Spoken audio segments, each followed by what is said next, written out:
के time Patrick अपनी असली ताकत छुपाने के लिए जानबूझकर निशाना मिस कर देता है। वो ऐसा नाटक करता है जैसे उससे भारी वजन उठ ही नहीं रहा हो। यहाँ तक कि सबसे आसान ड्राइविंग टेस्ट में भी वो ऐसे गाड़ी चलाता है जैसे उसे कुछ आता ही ना हो। आखिर में वो बस 70 नंबर लाकर किसी तरह मुश्किल से टेस्ट पास कर लेता है। 70% जस्ट पास हुए। न कम न ज्यादा, पूरे 70 नंबर। मतलब अपना स्कोर कंट्रोल करने में पैट्रिक भाई एकदम उस्ताद है। इस तरह उसे सफलतापूर्वक सिक्योरिटी कंपनी में काम मिल जाता है। लेकिन भाई, ये काम इतना भी आसान नहीं है। यहाँ साल भर में 2000 से ज्यादा बार बैंक लूटे जाते हैं। मतलब हर हफ्ते लगभग 14 बार डकैती। सीधे शब्दों में कहें तो हर दिन किसी न किसी बैंक का सामना लुटेरों से होता है। और बिल्कुल ऐसा ही हुआ। जिस दिन पैट्रिक की पहली ड्यूटी थी, उसी दिन उनका पाला लुटेरों से पड़ गया। अचानक एक पिकअप ट्रक उनके सामने आकर रास्ता रोक लेता है। गुंडे कैश वैन के कैप्टन को गाड़ी से बाहर खींच लेते हैं और बिना कुछ बोले उसे मुक्का मारकर नीचे गिरा देते हैं और सारा कैश देने की धमकी देते हैं। बगल में बैठा ड्राइवर डर के मारे बुरी तरह कांप रहा था। उसकी कार से बाहर निकलने की हिम्मत ही नहीं हो रही थी। लेकिन पैट्रिक एकदम आराम से कहता है कि वो सब संभाल लेगा। फिर वो गुंडों के कहने पर वैन का पीछे का दरवाजा खोलता है और सारा कैश पीछे वाली गाड़ी में फेंक देता है। इसी बीच वो जानबूझकर नोटों का एक बैग जमीन पर गिरा देता है। लुटेरों के गैंग का लीडर तुरंत वॉकी टॉकी पर उसे गालियां बकने लगता है। अगर ज्यादा चालाक बने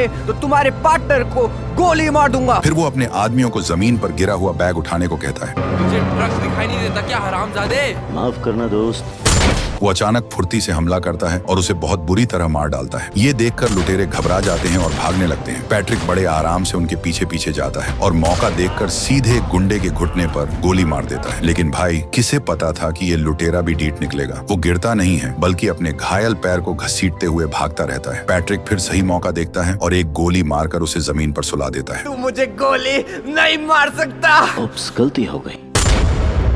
पीछे से आ रहे उसके साथियों ने ये सब देख लिया था। दोनों पैट्रिक की गजब की निशानेबाजी देखकर इतने हैरान थे कि उनके मुंह खुले के खुले रह गए। लेकिन पैट्रिक ने उनको कोई भाव नहीं दिया और बाहर जाकर एक एक करके लुटेरों के नकाब हटाने लगा। वो ऐसा इसलिए कर रहा था ताकि अपने बेटे को मारने वाले हत्यारे को ढूंढ सके। 5 महीने पहले पैट्रिक और उसका बेटा कार से सुपरमार्केट जा रहे थे। रास्ते में बेटे का मन सड़क किनारे मिलने वाला पैनकेक खाने का हुआ। पैट्रिक ने गाड़ी साइड में लगाई और बेटे के लिए पैनकेक लेने उतर गया। लेकिन जब वो अपना ऑर्डर बनने का वेट कर रहा था, दूसरी तरफ उसके बेटे के साथ बड़ा कांड हो गया। पैट्रिक ने देखा कि कुछ लोगों ने सड़क रिपेयर करने के बहाने एक कैश वैन को रोक लिया है। फिर एक जेसीबी से वैन के पिछले पहिए उठा दिए, कट्टर मशीन से दरवाजे काट दिए और अंदर एक स्टन ग्रेनेड फेंक दिया। इसके बाद लुटेरों ने बंदूक के दम पर सबको कार से नीचे उतारा और सारा कैश ट्रांसफर कर लिया। लेकिन जब लूट लगभग खत्म होने वाली थी, लुटेरों ने देखा कि पैट्रिक का बेटा ये सब अपनी आंखों से देख रहा है। उन्होंने तुरंत उस पर बंदूक तान दी और जल्दी से कार से नीचे उतरने को कहा। बेचारा बच्चा इतना डर गया कि उसने जल्दी से अपने पापा को फोन लगाया, लेकिन पापा का फोन बिजी था। लुटेरे को बंदूक ताने देखकर उसने कोई चालाकी नहीं की और चुपचाप कार से उतरकर